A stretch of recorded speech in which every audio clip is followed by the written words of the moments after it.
हम सभी science fiction movies देखते ही रहते हैं, जिसमें हमें कभी कभी मंगल तक की यात्रा भी दिखाई जाती है और कभी कभी तो मंगल पर फ्यूचर में बसने वाली बस्तियां भी। लेकिन वास्तव में अगर हम मंगल पर लगातार रहे बिना मंगल को रहने योग्य बनाना चाहते हैं तो हमें टेराफॉर्मिंग दी मार्स की काफी लंबी और बेहद कठिन प्रोसेस को अपनाना होगा। टेराफॉर्मिंग दी मार्स की इस प्रोसेस में तेजी लाने के लिए स्पेसएक्स के इलॉन मस्क के पास एक काफी अलग और पेचीदा आइडिया है, जो है मंगल पर एटॉमिक बॉम्ब या न्यूक्लियर बॉम्ब को गिराकर इसे पृथ्वी के जैसा बनाना। दोस्तों, ये सुनने में कितना अजीब लगता है कि किसी ग्रह पर न्यूक्लियर बॉम्ब से उसे टेराफॉर्म किया जाए। इसके बारे में कोई कैसे सोच सकता है और क्या यह वास्तव में काम करेगा? आइए जानते हैं इसके बारे में। जब हम एक खगोलीय पिंड को टेराफॉर्म करने के बारे में सोचते हैं तो सबसे पहले ये देखा जाता है कि वो खगोलीय पिंड पहले से कुछ हद तक हमारी पृथ्वी के जैसा हो, और जो खगोलीय पिंड हमारी पृथ्वी के जैसे होते हैं तो वो हमारे काम को कुछ हद तक आसान कर देते हैं। अगर हम बात करें मंगल ग्रह की तो ये काफी हद तक हमारी पृथ्वी के जैसा है। पृथ्वी की ही तरह ये एक चट्टानी ग्रह है और हम इसकी सतह पर बड़ी आसानी से खड़े हो सकते हैं। और दूसरी मंगल से जुड़ी सबसे खास बात ये है कि यह मंगल ग्रह हमारी पृथ्वी का पड़ोसी है और जो हमारे बेहद करीब है। लेकिन इसका मतलब यह नहीं है कि हम आसानी से मंगल ग्रह को टेराफॉर्म कर पाएंगे। हाँ, ये बात जरूर है कि मंगल ग्रह हमारी पृथ्वी के जैसा है। पृथ्वी की ही तरह इसके पोल्स या कहें तो ध्रुवों पर आइस कैप्स मौजूद हैं। इसके वातावरण में मौजूद एलिमेंट्स भी पृथ्वी से मिलते जुलते हैं, जैसे ऑक्सीजन और कार्बन डाइऑक्साइड। अगर बात करें कुछ और समानताओं की तो मंगल का रोटेशन रेट और इसकी एक्चुअल टिल्ट पृथ्वी के जैसी ही है। मंगल का एक दिन 24 घंटों और 37 मिनट का रहता है, जो कि हमारी पृथ्वी की तुलना में थोड़ा लंबा है।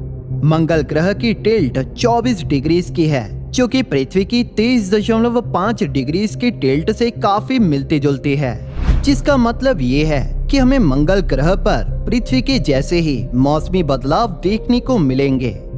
इन इतनी सारी समानताओं के बावजूद भी मंगल की कई चीजें ऐसी हैं जो किसी तरह से भी पृथ्वी से नहीं मिलती।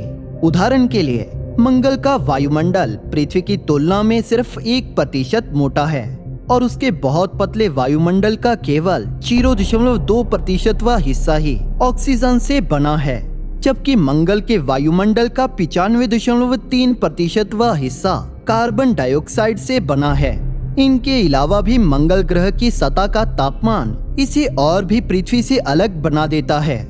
मंगल की सतह के कुछ हिस्सों का तापमान जहां हमारी पृथ्वी की ही तरह लगभग 24 डिग्री सेल्सियस के करीब रहता है, वहीं अगर बात करें मंगल ग्रह की सतह के औसतन तापमान की तो ये -62.78 डिग्री सेल्सियस के करीब रहता है, और जो मंगल के कुछ हिस्सों में तो -73.33 डिग्री सेल्सियस तक नीचे गिर जाता है।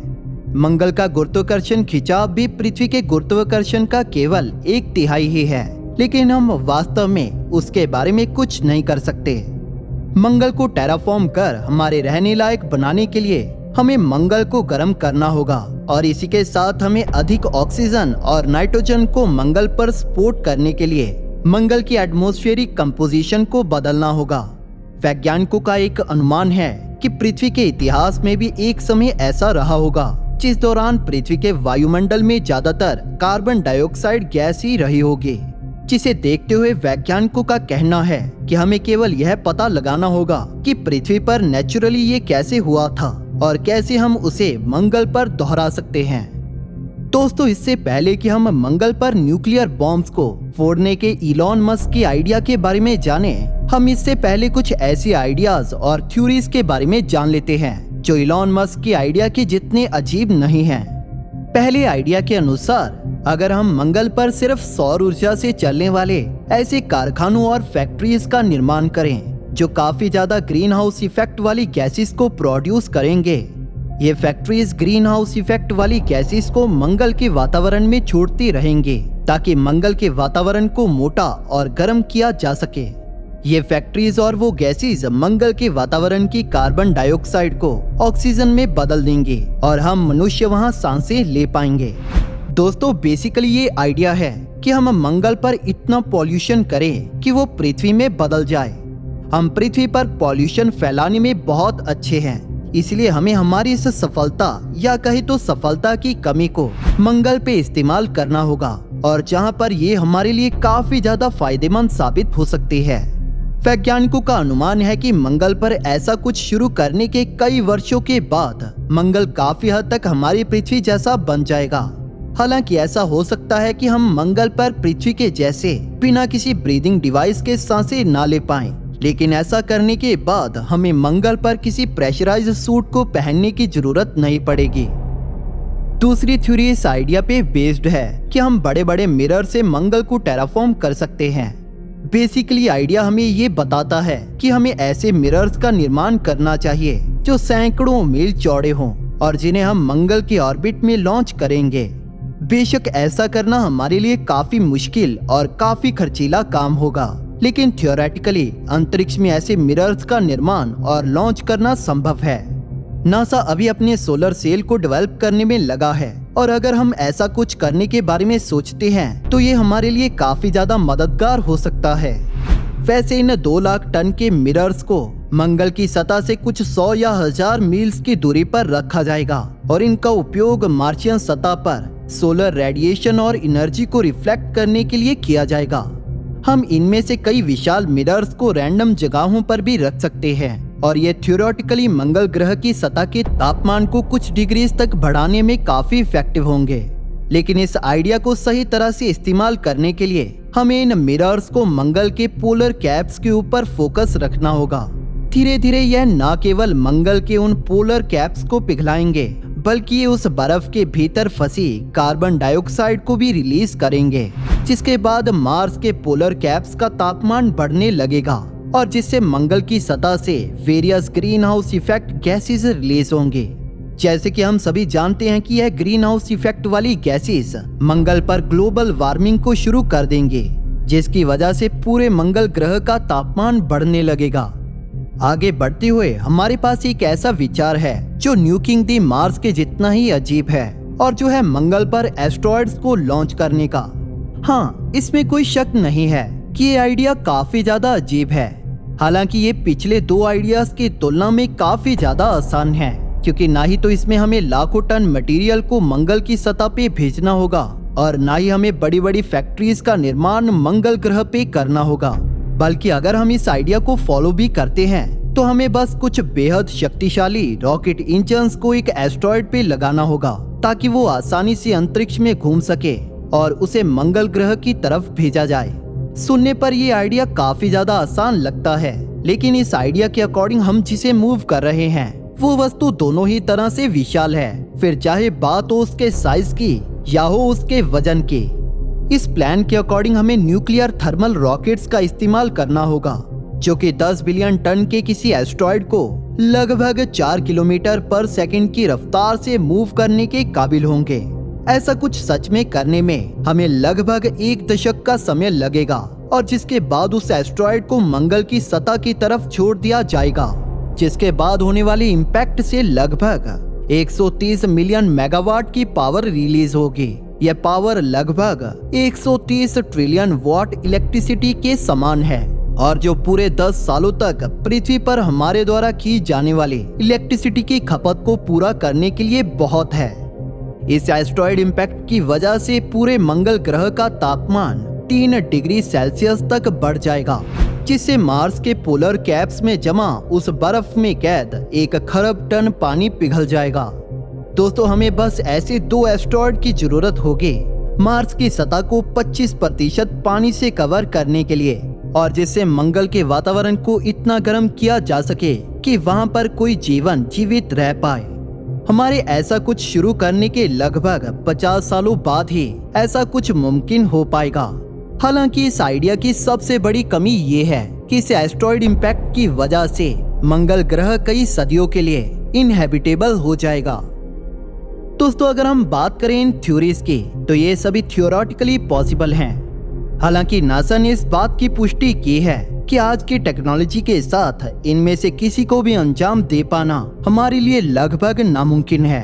लेकिन ये हो सकता है कि आने वाले कुछ ही सालों में हम कुछ ऐसा करने के काबिल हो जाएं, क्योंकि तब तक हमारी टेक्नोलॉजी काफी हद तक एडवांस हो सकती है। या हम इसके बजाय इलॉन मस्क के उस न्यूकिंग द मार्स के आइडिया का इस्तेमाल कर सकते हैं, जो मंगल को टेराफॉर्म करने की हमारी स्पीड को काफी ज्यादा इंक्रीज कर देगा। इलॉन मस्क 2015 से इस आइडिया को पेश कर रहे हैं और उनकी रिसेंट ट्वीट से ऐसा लगता है कि वह अभी भी इस आइडिया के बारे में काफी ज्यादा सीरियस हैं। अगर हम न्यूक द मार्स के आइडिया को एस्ट्रॉयड की टक्कर वाले आइडिया से कंपेयर करें तो इनमें बस यही डिफरेंस है कि इसमें वो एनर्जी एक न्यूक्लियर बॉम्ब से रिलीज होगी। हालांकि इस आइडिया में जहां एक एस्ट्रॉयड के बजाय एक न्यूक्लियर बॉम्ब होगा, जिसकी वजह से पूरे विस्फोट की प्रोसेस पे हमारा ज्यादा कंट्रोल होगा। दूसरे शब्दों में कहें तो हमें तब तक इंतजार नहीं करना होगा जब तक कि न्यूक्लियर बॉम्ब मंगल ग्रह की सतह से टकरा जाए। हम इसे मंगल की सतह से टकराने से पहले भी डेटोनेट कर सकते हैं। इलॉन मस्क इस आइडिया को कुछ इस तरह से एक्सप्लेन करते हैं। उनका कहना है कि मंगल को टेराफॉर्म करने के लिए हमें मंगल पर काफी कम पावर वाले न्यूक्लियर बॉम्ब्स की बौछारें करनी होंगी। इस तरह से हम उस एस्ट्रॉयड इम्पैक्ट की आइडिया की जैसे मंगल ग्रह की सतह को किसी तरह से भी इफेक्ट नहीं करेंगे और न्यूक्लियर बॉम्ब्स की वो बौछारें मंगल के लिए एक आर्टिफिशियल सन का काम करेंगे। उन न्यूक्लियर बॉम्ब्स को हमें मंगल के पोलर कैप्स के ऊपर टारगेट करना होगा, जो निश्चित रूप से उन्हें पिघलाने और मंगल ग्रह को गर्म करने का काम करेंगे। इलॉन मस्क का कहना है कि यह बिल्कुल भी जोखिम भरा नहीं है और यह मंगल को रेडियो एक्टिव नहीं बनाएगा। अगर हम इलॉन मस्क के इस आइडिया के बारे में सोचें तो यह हमारे पास मौजूद टेक्नोलॉजी के हिसाब से सबसे बेहतरीन आइडिया है। हालांकि इस आइडिया से जुड़ी सबसे बड़ी प्रॉब्लम ये है कि ऐसा कुछ करने के लिए न्यूक्लियर बॉम्ब्स की एक भारी मात्रा लगेगी। रशियन स्पेस एजेंसी रोसकॉस्मोस के एग्जीक्यूटिव डायरेक्टर का कहना है कि इलॉन मस्क के उस आइडिया को पूरा करने के लिए हमें कम से कम 10,000 न्यूक्लियर बॉम्ब्स की जरूरत पड़ेगी। अगर हम बात करें पूरी दुनिया में मौजूद न्यूक्लियर बॉम्ब्स की, तो आज पूरी दुनिया में लगभग 14,000 के करीब न्यूक्लियर बॉम्ब्स हैं। वहीं हमारे पास 1986 में 70,000 के करीब एटम बॉम्ब्स थे, जिन्हें बाद में डिफ्यूज कर दिया गया।